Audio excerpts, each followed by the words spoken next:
Peter Diamandis, and many of you probably have not, but he's with an organization called the X Prize. And if you haven't heard about it, I highly recommend you go online and just check it out, see what it means to our culture, and why I think things are turning in a very positive direction. A while back, Peter Diamandis and the X Prize organization offered $10 million to the first person who could build their own spaceship and fly it into basically suborbital space. So you had to leave our atmosphere and get into outer space. Well, everybody thought, well, nobody's going to be able to do this because the government can't afford it right now. They've shut down all of their facilities. How could an individual do it? Well, they did it. They did it. They put together basically a spaceship. And a guy flew it in deep space. And the deal was you have to be able to fly to deep space, bring it back down, and fix it up and take off within 2 weeks to prove that it's a viable vehicle. By golly, they did that too. They took off, flew to deep space, guy came back down, landed, they checked things out, tweaked things, and the guy took off a second time and flew into deep space. Well, then Diamandis turned to the planet Earth and said, look, everybody, we did good on the outer space thing. What do you say we look into making a car that could run on 1 gallon of gas or the equivalent, electricity or whatever, but the equivalent of 1 gallon of gas, and go 100 miles. A car that can go 100 miles, 1 gallon of gas.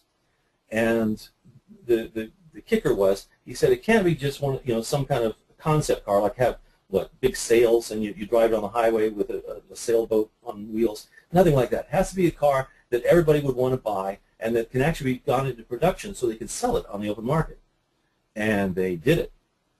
Now you're probably wondering why you're not hearing any of these things. Why have you not heard that a guy flew off into space, and why have you not heard about these cars? Well, they did tell us about them.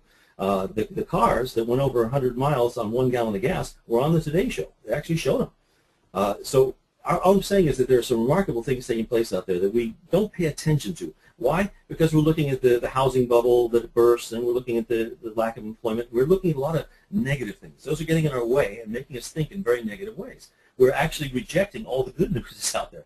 You probably didn't hear the story about the professor at a university in Florida. You've heard of the two big things we're facing right now. One is we don't have enough fuel, and one is we've got way too much garbage. The garbage dumps are filling up. We can't figure out where to put it anymore. Well, this professor at a university in Florida developed a bug, an enzyme, that actually eats garbage and spits out ethanol, fuel-grade alcohol. It's true. It all has happened. Things are changing in our culture. Now, the reason I told you those strange things is so that I can tell you this next strange thing, because I didn't think you'd believe me when I told you. But to start off, what I want to ask you is, who are your customers? Well, right now you probably figure, okay, the owners of the houses are real customers, no matter what the insurance people tell us. But most of you are marketing to the adjusters and to the agents. I think almost everyone would agree to that. They're spending a lot of time, money, and effort to get the adjusters and the agents to like them. But what if a miracle happens and you woke up one morning to discover that instead of your having to work so hard to get the adjusters and agents to like you, trust you, and hire you, the whole thing was reversed, and now they were counting on you to help them keep their jobs and get promotions and raises and that sort of thing? Well, guess what? It's not a fantasy or some motivational thing I just thought up to get the webinar started. It actually is happening right now, and the companies that are doing it are becoming remarkably successful. Now, agents are watching the same commercials you see on television, and some of the insurance commercials are making it very plain that you can book an insurance policy as easily as you can book an airline ticket. And we all know what happened to the travel agents. So the insurance agents are wondering what would make them extremely valuable to their companies. And as for the adjusters, they're being told by their supervisors to cut back on the money they're paying out on each job, and the adjusters say, but boss, I've already reduced the drying time from 7 days to 4 days. What more can I do? And their supervisors tell them, we need to cut back on the payouts. Go find a way to make it work. Well, you already have an advantage because you're a contents company or have a contents division, so you're saving them a whole lot on virtually every job. But now you're going to use all your skills to make the agents and the adjusters look good. Let me say that again. You're going to use your skills to make the agents and the adjusters look good, instead of spending so much time making your company look good to them. Now, I know it's a big leap, and some of those listening right now they're probably not ready to embrace the idea yet. That's why I told you all that weird stuff at the beginning. I promise you that this was, earlier I said there's going to be a smorgasbord of ideas in some of the emails I sent out. making the agent and the adjuster look good to their boss is huge. It's the Godzilla of game changers. But I promised lots of ideas. So I'm going to make a sharp right turn right now. I'm going to show you lots of regular ways to get more jobs. But before we're done, I'm going to go back to this one and we'll give you some more ideas of how to make that work for you. Well, let's find some more customers. Before we start talking about making the agents and adjusters famous, let's see what we can do about finding some customers in your own backyard. First of all, building managers and company owners are easily approached if you know how. One of the quick ways that I found recently is that, how should I say this? What's happening is that various companies are going to them and saying, look, I will do for you a crisis preparation seminar or workshop. I'll show you how to prepare for the next big hurricane, tornado, whatever. And when they tell them that, they say, okay, what's it going to cost us? Well, some companies actually charge for that sort of thing. But many restoration companies have figured out that if they go in there and as part of their seminar or their workshop, they say, well, you know, if this place gets flooded, we'll bring our trucks around to this window over here. We'll run the conduits in through there. We'll bring in backup power supplies so we get your computers back online. We have a way to clean out computers that have gotten wet from the storms. We can actually save them and get them back online fairly quick. In other words, they make the crisis intervention seminar into a sales presentation. It shows how they can help the companies become successful. Now I'm going to come back to that concept in a little while for building managers and company owners and that sort of thing, because I have some very specific ways of you to do that. But I want to show you all the other possibilities. There's so many in front of you. Plumbers, I know many of you are already talking to plumbers and getting leads from plumbers for jobs. There's a company I know in New Jersey, New York right now who actually doesn't deal with agents and adjusters. The owner said to me, look, if an adjuster calls me, I'll take the job. But mostly I've got other ways of getting job leads, and the big one for him is plumbers. He's actually found a way to make friends with the plumbers, and some people pay like finder's fees to plumbers. I've heard that it goes as high as $250 per lead now. But actually, others are telling me it's as low as $70 an area, and some guys say, I don't even bother, I don't pay them at all. Well, the bottom line of this is that the guys that are the most successful are the ones who make make the plumbers their friends. They actually get them to work on jobs with them. They give them work, and then they recommend them to agents and adjusters to give them more jobs, and thus they become a very viable part of their company. But here's the biggie. A lot of companies have overlooked the fact that plumbers find more than just water damage. Almost everybody figures that they'll pay them to get leads, and they'll invite them to work with them in order to get leads on water damage jobs. But actually, plumbers find a whole lot of mold jobs as well. So whether you're a contents company or with another branch, or the branch that does structural work, or if you're looking for mold jobs regardless, a good way to get them is from the plumbers, because the plumbers are rarely asked for mold jobs. Nobody thinks of it, so they don't do it. But if you remember to let the plumbers know who are working with you already that you're interested in mold jobs as well, you may well find that they can supply some for you. The carpet cleaning companies, well, of course, you know, a lot of homeowners, when they have a flood, and probably most of you knew this already, but when their living room gets flooded, or you know, their washing machine bursts in the middle of the night and they've got water all over the floor, they immediately think, who takes water out of carpets? That's their first thought. And they can't actually think of anybody other than the ones they've seen do it, which are the carpet cleaners. So they call them. Well, most carpet cleaning companies don't do water extraction. I know some of your companies that are listening right now have that sort of thing, but really, the many carpet cleaning companies that don't have a restoration division don't know how. So they have to turn over to someone. Be sure to let the carpet cleaning companies locally know that you're willing to do the water extraction and that sort of thing. And keep in mind, too, that the carpet cleaning companies are going to hear all about wet furniture, wet bedding and carpets and drapes and all manner of things that contents people work with. The restoration companies. You know, I've spoken to so many restoration companies this year putting together the Content Solutions newsletter that tell me they don't do any kind of contents at all. They farm it out to other companies. If you're going to get in touch with other restoration companies, two things I've seen that has happened that might be of some value to you.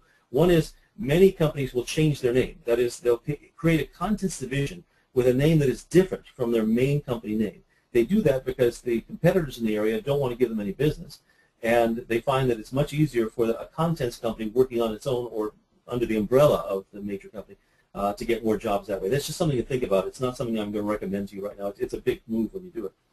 The other thing is that If you're going to be talking to other restoration companies about getting jobs from them and doing the contents work for them, I recommend that you go to the Amory Store, www.amorystore.com website.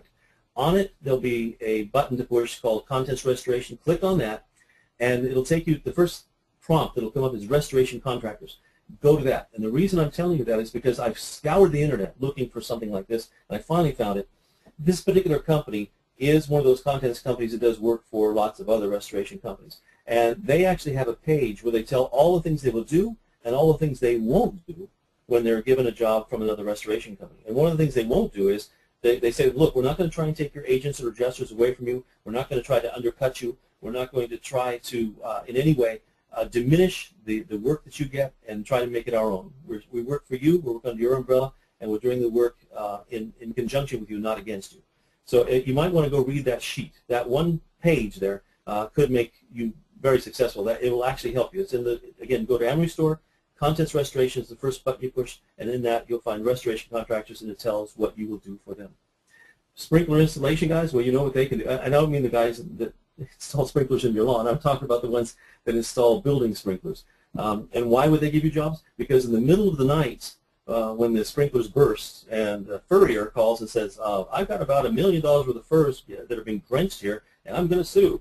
Immediately, the guy starts thinking, who do I know that might be able to save my furs and restore them, et cetera, et cetera. The bottom line is that sprinkler installation guys are ones that are overlooked greatly by the restoration industry, so the local ones could become yours, totally yours. City, county, and state building managers, you may have heard the story about the restoration company out of Long Island a while back who got 300 sewage remediation jobs from one guy. There was a county employee, and the owner of the restoration company knew him, was talking to him, and just because they knew each other, he was able to get all of those jobs. It was $1 million, easily $1 million job, but it had several components, 300 different places you had to go. Hospital administrators, it's interestingly enough, fires in hospitals are usually very small, and normally they involve a lot of contents. They aren't these big massive fires that you're used to seeing in homes and corporate buildings, that sort of thing. Usually hospitals have small fires, but the smoke damage and the soot and so forth can knock out their machines. If you know how to restore electronics, sometimes the hospital administrators will even have you do that so they can get their operating rooms back in action again, because they're losing roughly $100,000 per operation when those are shut down. So they're losing a great deal of money, and it takes a minimum of 2 weeks up to a month to get their machines replaced. So sometimes they'll actually ask you to, can you restore these? Can you get them back online again? Sometimes there are insurance problems and they don't do it, but just consider the hospital administrators a very good place to go. By the way, if you're also good at sanitizing and cleaning things, many hospitals are very, very concerned about that right now with MRSA and H1N1 and all kinds of illnesses and diseases. They need somebody like you to come in, and if they have like a sewage remediation job or something like that, they have no idea where to go. But if you show up and say, look, we're content specialists, and we have the equipment and the materials that can actually sanitize this area for you, they get very excited about meeting you and knowing you. Hospital administrators, well, I don't know if you've read your latest content solutions, but in that I mentioned what took place recently, about 3 weeks ago in Louisiana. There was a company there that just did a university job. It was one building at the university, and they carried out over 4,000 electronic components, but 600 computers, and they were able to clean them and wash them and restore them and get them back in there. But they said that they were able to restore about $4 million worth of stuff for that one building alone. So I would highly recommend, if you've got colleges and universities in the area, let them know. Send them content solutions. It's the quickest, easiest way. Even if you don't want to make them part of your circuit where you go around and visit all the adjusters and agents and all, if you don't have time for that, at least let content solutions do the talking for you. Kent Riddle did a very intelligent thing. Think of me as Sherlock Holmes. If a company hires me to make them famous in their area, I will come in and research. Sherlock Holmes would measure footprints and measure the ash from a specific cigarette and smell various perfumes so he could remember them and remark on them later. Well, that's me. I go in there and research my brains out. Kent Riddle is different. Kent is more like well, Sherlock Holmes had a smarter brother, Mycroft, if you remember the old Sherlock Holmes movies. Mycroft never left the Diogenes Hall. That was his men's club where he liked to hang out. And that's Kent. Kent is running a multi-million-dollar restoration business, so he won't go out and help you. That's not his job. He's busy. But he has these great ideas. He's a genius. And one day he decided what he wanted to do was get one of the biggest apartment buildings in all of. He works in. Let's see, I guess he's a service master company. Anyway, wherever he is right now, he works in Nashville. He's near Nashville. In Nashville area, he's got this this massive, well-known apartment building. I'm not going to tell you the name, but I'll just say he went in there, did a lecture for them, and it was basically a lecture about what can we do for you and how can we do crisis management. In the middle of it, the manager of the building said, "Look, we have some real problems here. Every time somebody has a broken sink and it starts leaking all over their carpet, it's a high-rise building. There's a lot of apartments here. If a company shows up, with their restoration trucks, immediately the whole building starts calling me, saying, are we in trouble here? Is there going to be a flood? Is there a fire somewhere? What's the deal?" And he says, "I don't want that to happen." And so immediately Ken said, "Well, we'll drive up to the service entrance out back there, and we'll use the service elevators, and we'll just go straight to the apartment, we'll right in that one room, one hallway, fix it up, come back out." What I'm showing you is, in a lecture like that, he turned it around because the guys were fairly negative toward him. He turned the whole thing around, got that building, and he said from then on, whenever there was any kind of crisis there, people immediately sent their agents over to try and get the work. And he said we just walked right past them because from then on we had every bit of business from that major apartment building just because I went in and did a lecture for him. And the lecture was basically what we can do for you. So consider that. Put that in the back of your mind. Banks and restaurants and motion picture theaters, there's all kinds of places you might want to go and offer them a pre-event agreement. Now, if you don't know what a pre-event agreement is, it's something that you really should add to your collection. And they call it by different names. Every company, every major franchise has its own name for them. They have the gold plan, the platinum plan, emergency response agreements.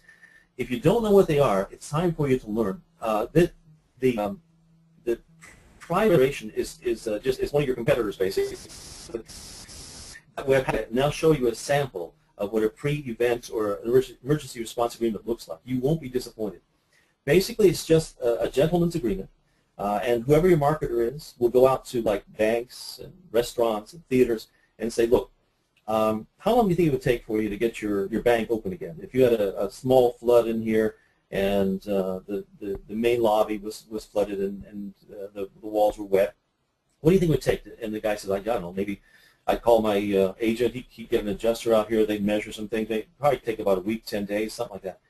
And the marketer says, "Well, you mean week to 10 days before anybody gets out there, right?" He says, "Yeah, that's basically, yeah, because I have to go through my agent, the agent gets the adjuster gets some people out here, and they finally get to work. Yeah, it'd take a while." And he said, how would you feel if we were able to show up in 90 minutes at your door and do the board up and the emergency stuff? In 90 minutes, from the time you call us to the time we're there, 5 minutes later, 5 minutes after we arrive, we're on the job. Well, that makes the bank guy feel real good. He said, "Tell you what, if you sign this agreement, it's just a gentleman's agreement, it's not a contract, but it says if there's a major challenge in the area or if you ever need us, you can call us and we'll have somebody at your front door." Now, some say I'll be there in 60 minutes. Some people say give me 2 hours.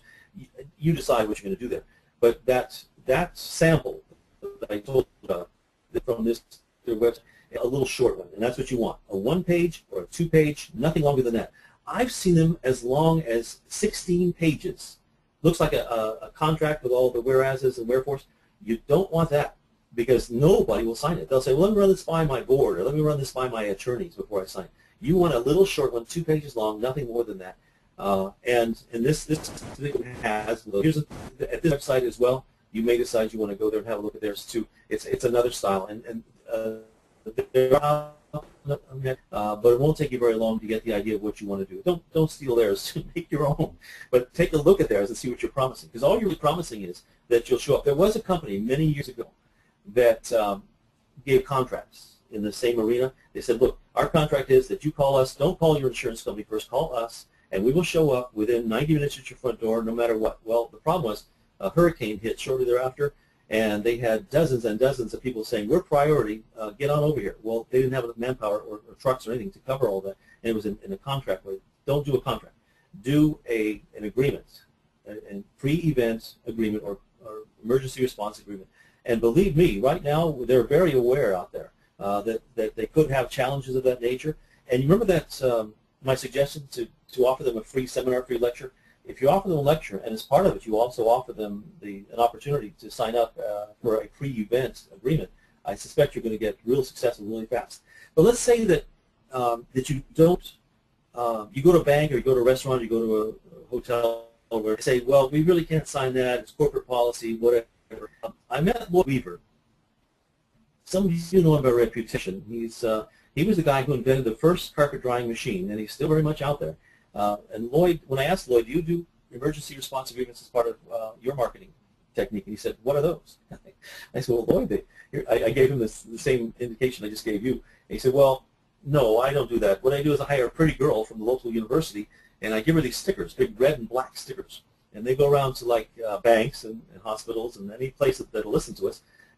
And she says, look, if you won't sign the emergency response agreement, how about taking this sticker and let's put it in like your break room or someplace where your employees will see it. And basically it says, call 911 in case of emergency, then call us. And there's your telephone number right below it. It's sort of like what happens with plumbers that will put a sticker on your hot water heater. So if anything ever goes wrong with it, you immediately call them. And that's Lloyd's idea, was basically give them a sticker and make sure they put it in places where it's near a phone and where they can't miss it, and where they see it every day, so that should there be some kind of quick emergency where they need you, they will call you first. But the whole idea is to call you first before they call the insurance company, and then you will deal with the insurance company for them, that sort of thing. Okay, the captive audience technique. This is one of my favorites. I did this one a long time ago. You know, in every community you've got Rotaries and Lions and Kiwanis and B'nai B'rith and Moose Hall, Elk Lodge, all kinds of men's clubs and women's clubs and service clubs. And I don't know how many I did, but I did over, well, hundreds and hundreds, I know of those. Before I was finished, I did 300 or 400 or 500 at least of these. And what I was doing was I was working for a company that marketed only through these kind of clubs. They don't want you to market to them. That is, don't try to sell anything while you're lecturing to them. They want to hear a lecture like 5 ways to protect your business from the next natural catastrophe, or 6 ways that your employees can help get you back online when an emergency takes place.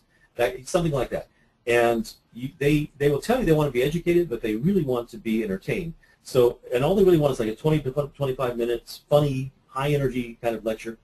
And if you're going to try and create something like that, especially with the funny part, get your staff together and let them help you create the lecture. Say, guys, I need some funny stories that have happened to us out there on the job. But in the funniness, you also insert all kinds of things you did. You say, for example, you know that McDonald's down there in the corner, that 2-story McDonald's in the heart of New York? Well, we were the ones who put that one back together, and here's what we found. And you start talking about cases you had. You have to do it fairly quickly, like I'm doing to you. You have to talk pretty fast. But in your lecture, you put all kinds of ideas about how you could be of benefit to them. You don't actually have to say, be sure to hire us, because at the end they'll say, well, how can we get in touch with you?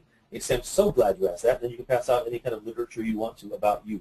And say, listen, I'll do better than that. I'll send one of my guys over or one of my gals over to talk to you about it, and we'll get an emergency response agreement so that you're protected. You can call us anytime, and we'll respond within 90 minutes, that kind of thing. Okay.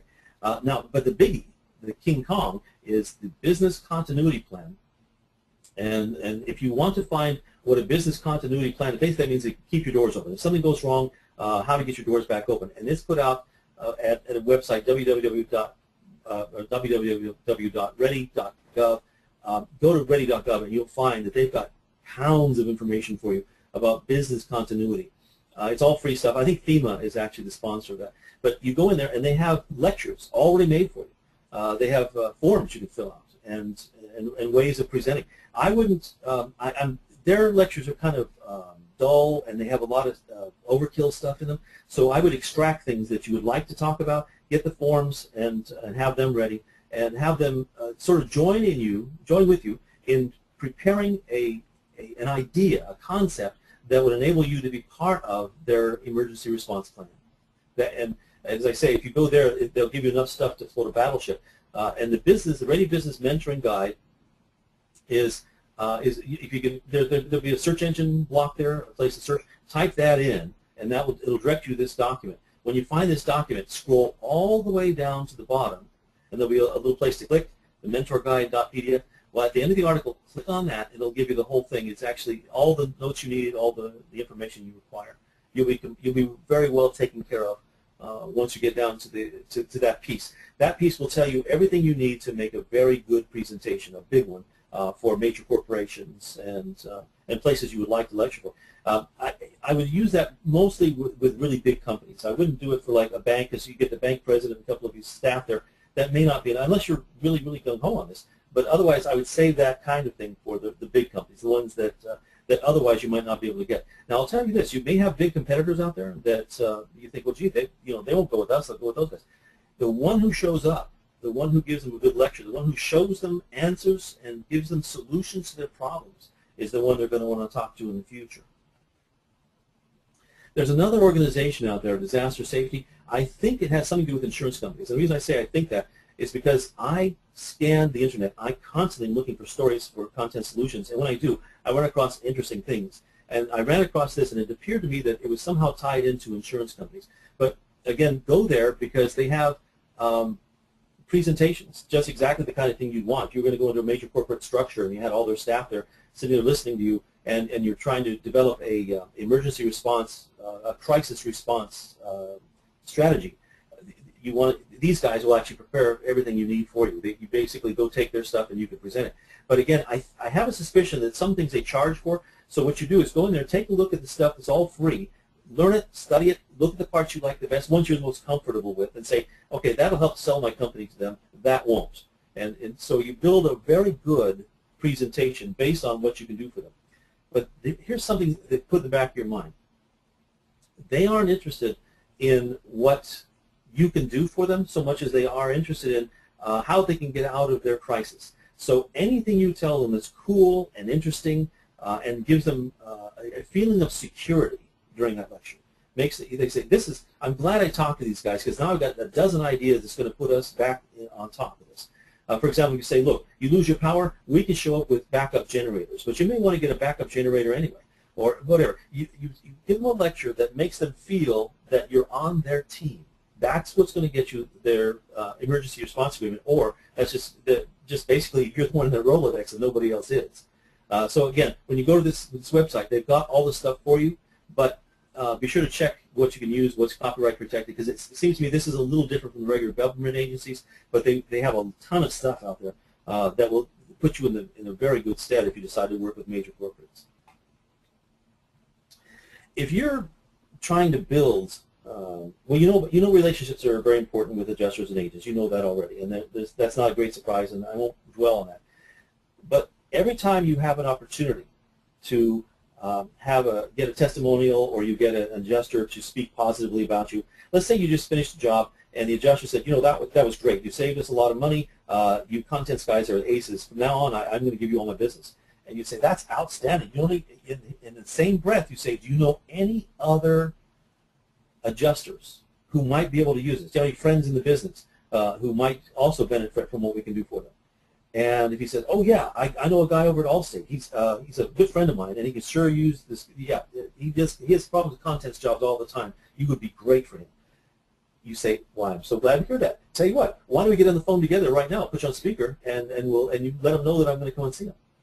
And he says, well, no, I can't do that right now. I'm busy, or whatever. You say, okay, would you mind introducing us? The next time you're going to be in the building again, and he's there too. I'll come over, and you just put your head in the door and say, I'd like to meet this guy. Or if you won't do that, then how about a personal call? Say, look, would you mind calling them right now and just saying that I'd like to come over and meet them? In other words, don't waste that opportunity.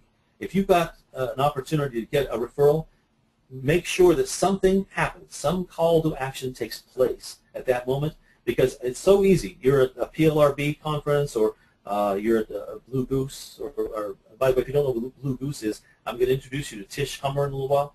Tish will tell you all about what Blue Goose is. It's a watering hole for adjusters. They meet. In the old days, Blue Goose only allowed adjusters in the club, but then they opened it up to contractors later. And actually, Tish was the president of one of the watering holes at one point. But don't worry, before we're done, I'll tell you how to find her, and I'll tell you how to get her to talk to you for free. Anyway, bottom line is, if you meet these guys at a meeting of any kind, and they offer you a referral, they say, sure, I'll refer you, my friend.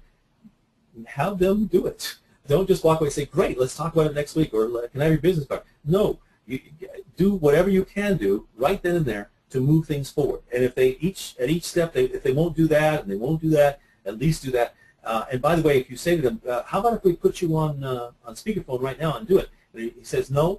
Well, immediately there's a psychological effect that takes place, and they feel kind of bad about having to say no to you. So you say, well, listen, would you mind calling them up and letting them know that I'll come over? That, in other words, if they say no to you, the odds are real good that they'd like to say yes to something. And so one of these three is probably going to open a door for you. Testimonials. Well, testimonials, if you got a testimonial from an adjuster, that would be aces. And by the way, you can get them. But the ones you know are probably more like from homeowners or business owners. And let's say a homeowner at the end, you've gone through, and the best time I think to get a good testimonial, and probably most of you thought of this already, is after everything's done, everything's cleaned up, doing a final walkthrough, and they say, you know, I had no idea you were going to do this much for me. I am so grateful. And you say, oh, I'm so glad to hear you say that. Listen, would you mind writing that down for me right now? Just what you just said, that the yard rows we saved in your living room, you thought they were goners, and we were able to repair them. Anything that they say positive to you as we do the walkthrough, say, just jot that down for us, would you? And sometimes they'll do just that. That's one good way to get a good testimony, by having them, reminding them of what they said and having them write that down on a piece of paper. But actually, it's not uncommon for a homeowner or even a corporate owner, a business, a building manager, to say, look, I really can't think of what to write. I'd love to write something for you, but I can't think of anything good. That is music to your ears, because what you do is, when you give them a testimonial sheet, of a lined piece of paper where they can write down their testimonial, say to them, well, here's some other people have said these kind of things. This is the kind of stuff that people often say about us. And you have other testimonials above it, and then at the bottom you have several lines where they can write their testimonial. What they do is they're looking at the other testimonials, and you choose really good ones, by the way. You don't just put little ones in there. Put ones that really will get you more business, and have them see that. And then they become part of your next list, and also they become part of your publicity package as well. But if I had my choice, I'd video them. I've seen some very bad video testimonials, though, so I'll tell you the difference between the good ones and bad ones. One I saw not so long ago, they had as a husband and wife, they were very grateful. They were an older couple, and they were very nice, sweet people. But either the camera or they were sitting next to an air conditioner, one of those window air conditioners, and the noise from the machinery blocked out everything they said. You could see they were smiling and nodding their heads. They were very happy to be there, but you couldn't hear a word. And unfortunately, the owner who shot the video thought he heard everything, so he went in and published it. And all you heard was the rattling of an air conditioner. So the cameras I prefer for this sort of thing are the ones that have a microphone jack. You can actually plug a wire or a wireless microphone into it, and then bring the microphone over to them. And I love lavaliers that hang around the neck, or you can clip to the lapel. Those are the best, because if they have it close to the mouth, they'll speak clearly. You'll hear everything, and there won't be any background noise. But if you can't get one of those, then at least make sure you're in a quiet room, and make sure that you've got a fairly good camera. It doesn't have to be top of the line, but I recommend not the telephone ones, one that's built for the job, and video them. Why? Well, those videos are going to be worth their weight in gold. Can you imagine the difference between reading a testimonial that says that Acme did a swell job on our house, they cleaned it, they restored it, they saved some of our stuff, it was great, saying that on a piece of paper, and instead of having a guy look you in the eye from the camera and say, listen, I'm not kidding, these guys are good, hire them, they're worth it. Well, if your salesperson were at someone's home, and the testimonial came up and it said, I have a new baby in the house, and I felt that a lot of residual chemicals would be left behind by the contents crew, because I was very concerned they were going to, they're taking out the smoke smells, and they were cleaning up all the grease, and I really thought there's going to be a lot of pretty deadly chemicals around. I didn't want my baby having to deal with that, especially on the carpet. Well, if they say something like that, then they say, but you know what? They use that new, whatever it was, you decide what, fill in the blank, that new thing that didn't have any residual leftovers at all. It was made from botanicals, or was made from electrolyzed water, or whatever. They say something really positive about you, your company, and the technology you use.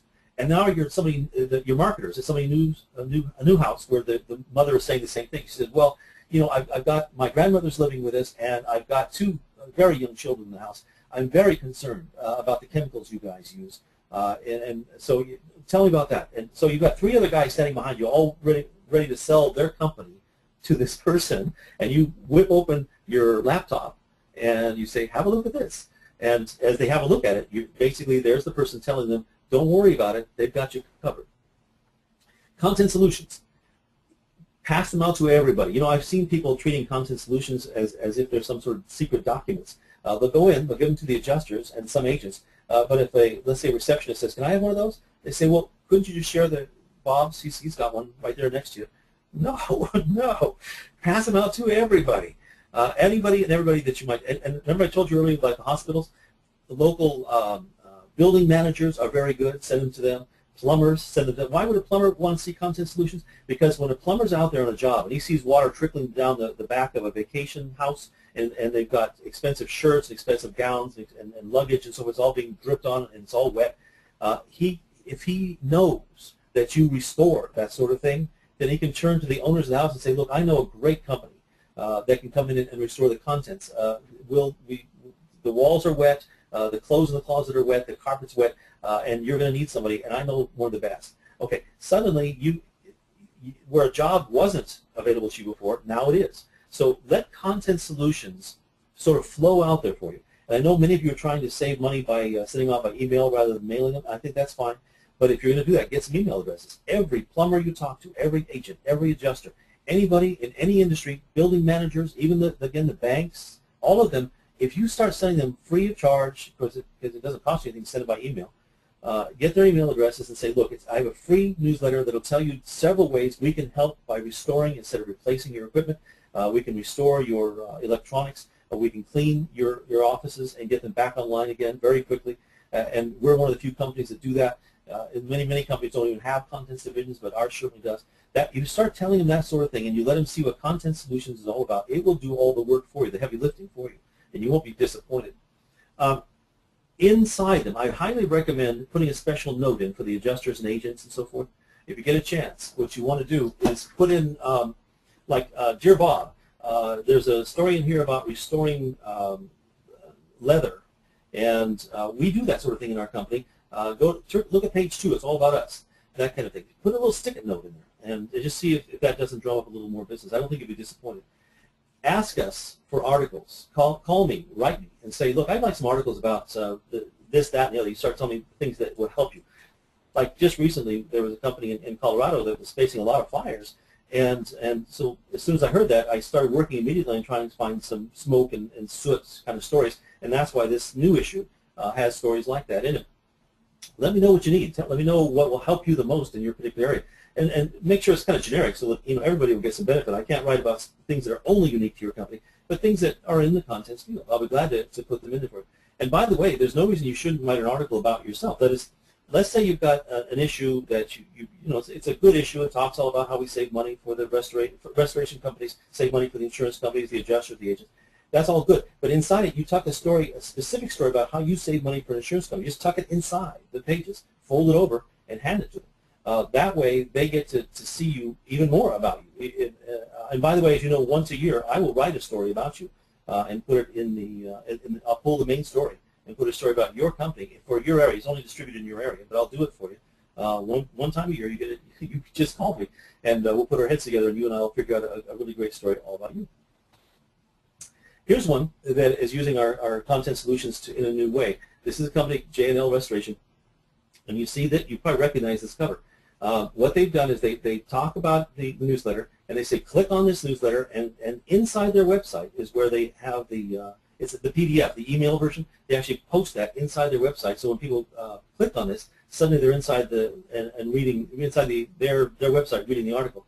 By the way, Google loves it when people visit your site more than once, and they like to see people visiting your site, new people visiting your site. That puts you higher on Google. So there's a double benefit here. So if you decide that, if you're already sending out some kind of newsletter or something, you might want to go ahead and just take the cover, make it into JPEGs. That is, there's a button that you can push, and it turns into JPEGs. And take the cover, put the cover inside your newsletter, and remind them that they can read this. It just doubles up on everything that you're doing, and it doesn't cost you anything extra. Business cards and content solutions should be considered the same thing. If you don't have business cards, use content solutions. They are a business card. They have your phone number and they have your logo on them.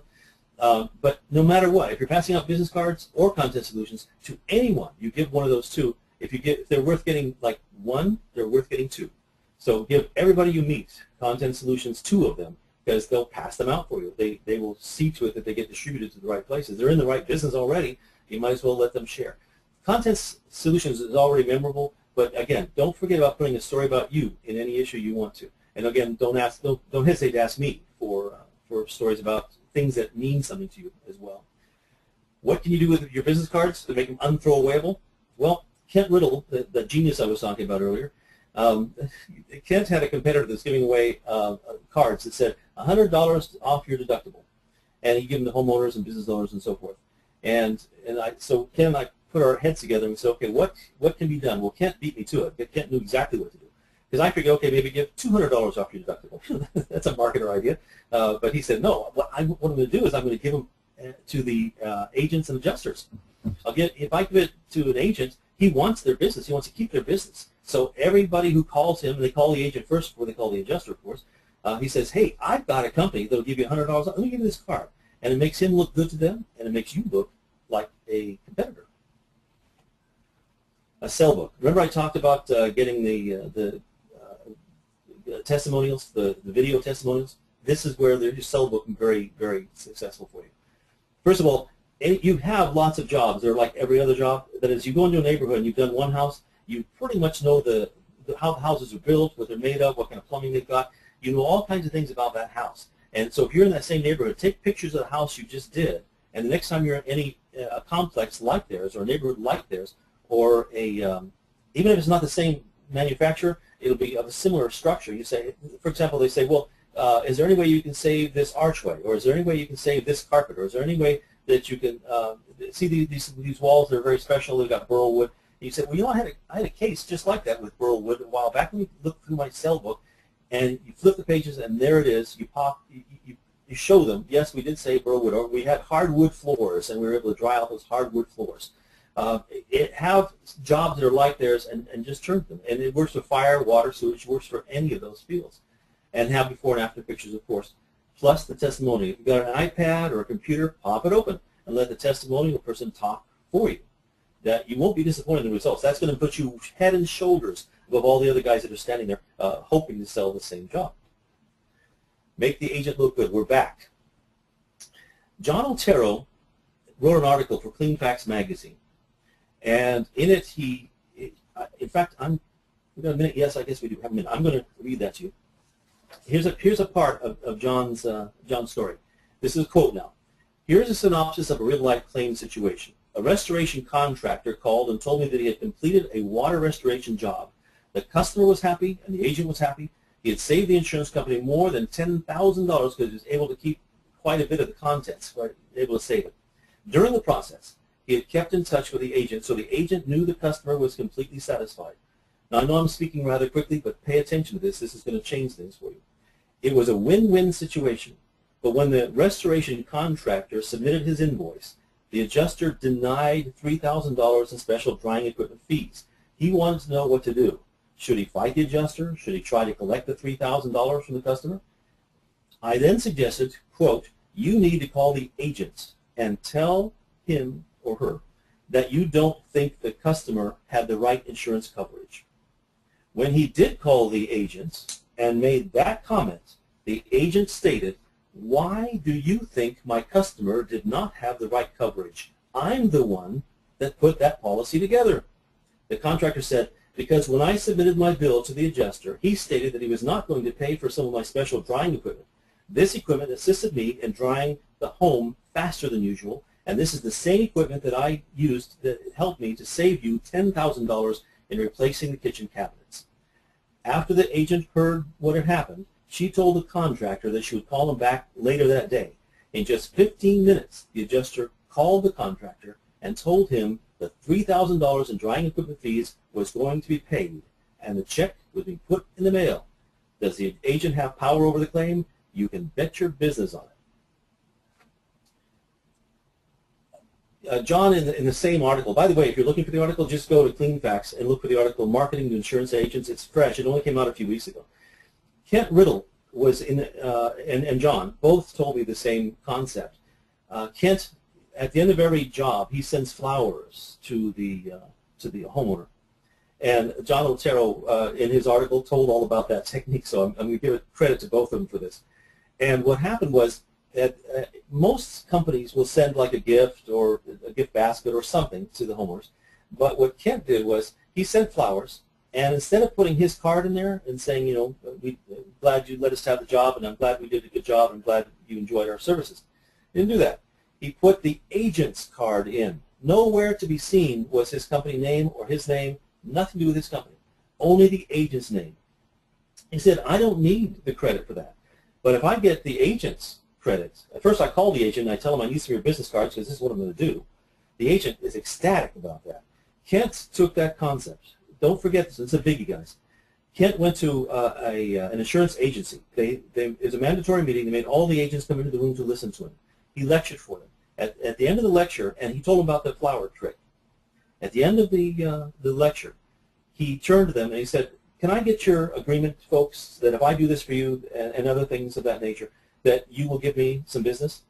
Every agent in the room promised to send every case from then on to him. All the agents agreed to send every case from that agency to him just because of that concept.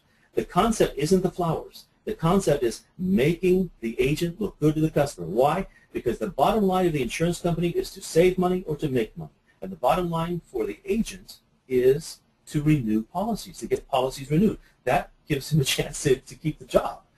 So Kent did a brilliant and splendid thing. It's a thing you're going to want to add to your collection in the future.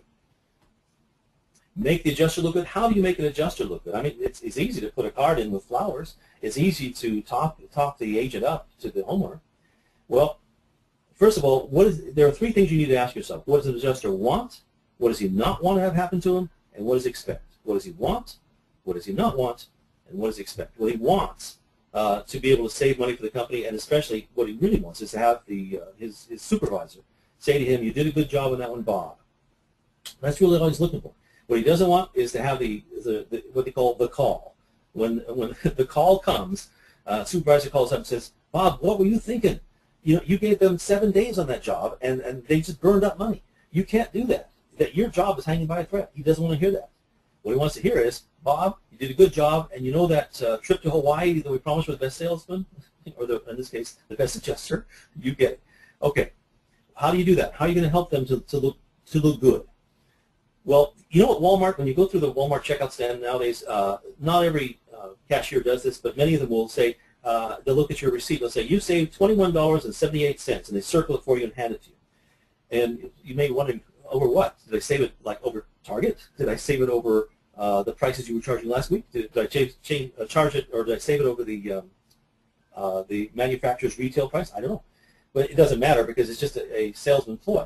It's a good way for you to go, though. If you were to write on the end of every contract, at the very end of the contract when everything's done, put a note there saying you saved $10,000 on the Yadros and the figurines that we saved by restoring them instead of replacing them on this job, and you circle it and hand it to him. He's able to send that to his boss. If you send it directly to the boss, that's even better, probably saying, you know, your adjuster saved a dramatic amount of money. Because the idea is you want their supervisor to know that first of all, that adjuster saved money on the job just like he was supposed to do, but more importantly, that you saved the money by the work you did. So by making the adjuster look good, you're actually making your own company look very good to them. You're reminding them every time you save money by using us over any other company. By the way, another good way to do that is with testimonials, only it's not your testimonial, although that wouldn't hurt probably, but you get a testimony from the homeowner, and as part of the testimonial, they say, that adjuster was very fair with us, drove a hard bargain, did a good job, and brought in a splendid restoration company, and because of it, because of that adjuster, I'm going to renew my policy when it's due this year. Well, suddenly you just did exactly what their bosses want to see. I mean, how many times is an adjuster given a testimony that says, I'm going to renew my policy because of the adjuster? That's pretty heavy-duty stuff. Okay, how about if you did a mini blog or a mini newsletter? You put out like weekly tips for the adjusters. You say 3 ways to deal with irate customers, how to make your company look good during a disaster. Actually, there are several pieces out there that I've done to assist with that kind of thing, but you can find pieces like that. How to deal with irate customers. Every business in the country has to deal with irate customers, and there are websites that give away free tips for the people who run those companies, how to deal with irate customers. During a disaster, how to stack people, how to get everybody taken care of and make everybody happy during a disaster. You will find articles like that. I've written several myself, and you can find them. And here's some that I did for one company. I think they I was going to make these were going to go out one a month for 12 months, and that's how I was going to do it. I was going to send these out. Successful adjuster: 3 ways to gain compliance with a client, gaining rapport with angry clients, resistant clients. And so I wrote these 2-page reports. They look a lot like content solutions. They have a colorful cover, 2 pages inside them, and a back cover with information about your company. That's what I was going to do. And I was not going to sell them to you, though. I was going to sell them to people who, if you already bought their territory, people call us all the time and say, look, somebody else got my territory. I can't get content solutions. Is there anything else you guys have got that can help me? And so I built these and was ready to go with them. And Barb and Tim had your back. When they saw them, they said, no. We don't want you passing those out. Look, the guys who have content solutions already are going to think these look a lot like them, and you're competing against those guys. So don't do that. Please don't do that, Stephen. So I didn't. I pulled them. I yanked them. And nobody has ever, we've never offered this for sale ever. But you can sort of see how you might want to build your own. You put a pretty cover, a couple pages inside about how to gain compliance with a client. And by the way, you can always, I'm for rent. If you guys want me to do some of these for you, I'll be glad to. I've got some built already, of course. And I did some for plumbers. I did some for agents. Did some for adjusters. Some for building managers. Anyway, if you ever get interested in that sort of thing, I'll talk to you about it, and I will assist you with it if you decide you need to go that way one day. A company up in Canada hired me a while back, and they, I was cheap, but it wasn't easy. I made these kind of things for them. They bought some new equipment. You can see they got an ultrasonics layout. They also bought a new kind of washing machine, and they said, look, everybody in our neighborhood has this kind of thing, the ultrasonics. Everybody has those washing machines. Is there anything you can do to help set us aside from them? So we built, again, reports. These are special reports that we put out telling why their machines are really good and why you might want to hire them over another company who has similar machines. The wow factor. Well, this is where we're wrapping it up. We're down to the wire here. If you want to really wow somebody, if you want to get somebody's attention, adjusters, agents, homeowners, building managers, you want to tell them something that's really extraordinary about your company. Some people call it the unique selling proposition or unique sales positioning. You want something that's the King Kong benefit, something huge. Where have you been? What have you done? What kind of equipment you got? Kent Riddle, the guy I mentioned before, Kent was, he had bought a test machine. And by the way, I mentioned machines through the lecture. Just ignore the name of the machine. I'm just telling you because it helps me make a point. But he bought those test machines, which apparently puts heat to dry things out. And he said, I kept trying to sell it as a thermal energy system, and the adjusters were resisting it with both feet because it costs more to use it in a short amount of time. As you could, like instead of 7 days to dry, it takes like 4 days to dry, but it costs more, or as much, it costs the same in 4 days as it would in 7 days of the other guys. And so I had all kinds of resistance. I couldn't get him to let me do it. So he said what I did was I changed the name of it. Instead of calling it a test or thermal energy, I call it the hardwood saver. Why? Because in my area, 70% of the homes have hardwood floors. And the adjusters know it costs a fortune to replace hardwood floors. So we can save a hardwood floor. That made my machine the wow factor. It made them excited about using it. There are numerous wow factors, places that have been wowed. There was a Grinstaff castle, was a big castle. I think it was in Tennessee, and Bob Packrell won the RIA Phoenix Award for restoring it. And in the what happened there was that he went into this big building, thousands of square feet. The place was a wreck. Antiques were being thrown out. He walked up in the front yard. There was a huge ice ball with colors in it. Didn't even know what it was. Turned out it was $200,000 worth of antique carpets. Anyway, he walked through and he wowed them by saying, "Yes, I can fix that. Yes, I can restore that." And they had experts there saying, "We disagree. You can't save any of this stuff. We got to rip out that wall. Those medallions have got to go. The furniture is a total loss. And he was saying, no, they're not. I can restore all of these. And they said, remember the latest movie with the Avengers movie, that science fiction show with the Avengers, the Earth's Mightiest Heroes? In it, the leader of the alien invasion force faced Iron Man, and he said, we have an army. And Iron Man turned and said, we have the Hulk. Well, Bob Packel said, I've got Chuck DeWald. Because they said, we've got an army of guys saying you're wrong. Bob said, I've got Chuck DeWald that says I'm right. And if you don't know Chuck, he's famous. And so the owner of this castle looked him up, and he found Chuck DeWald is famous. And then Chuck DeWald walked through the door. And they set about restoring instead of just throwing things out. Tim and Barb were up in Canada not long ago, and they were faced with an adjuster there. And the adjuster said, I basically write a check and hand it to him and say, let's cash out and move on. He said, that's how I do business. And Barb and Tim said, we can save you money. We can restore stuff and save your insurance company money over just writing checks out and cashing out. And he made him prove it, and by golly, they did. It worked. And he went back to the vice president of his company and convinced him that contents restoration was a whole lot better than cashing out. So what have you got? What machines do you have? What special things do your company do?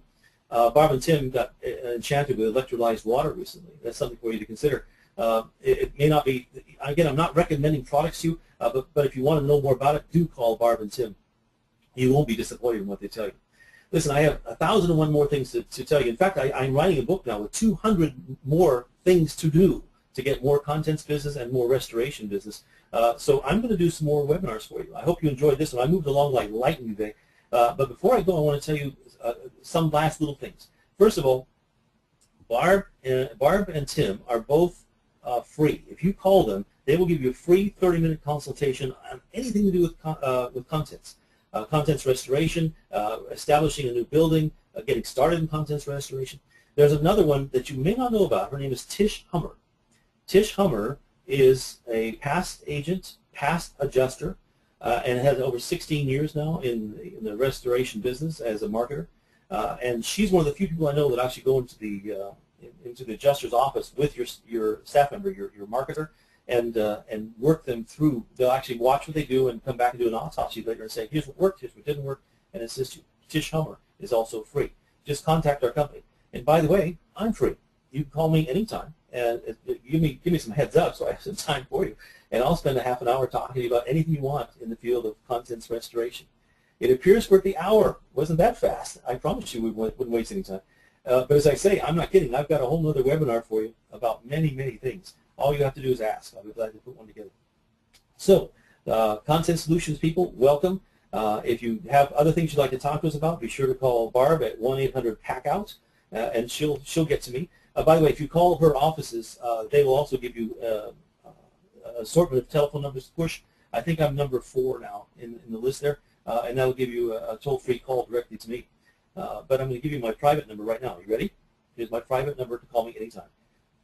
727-789-4626. Thanks for joining me. I'll see you again next time.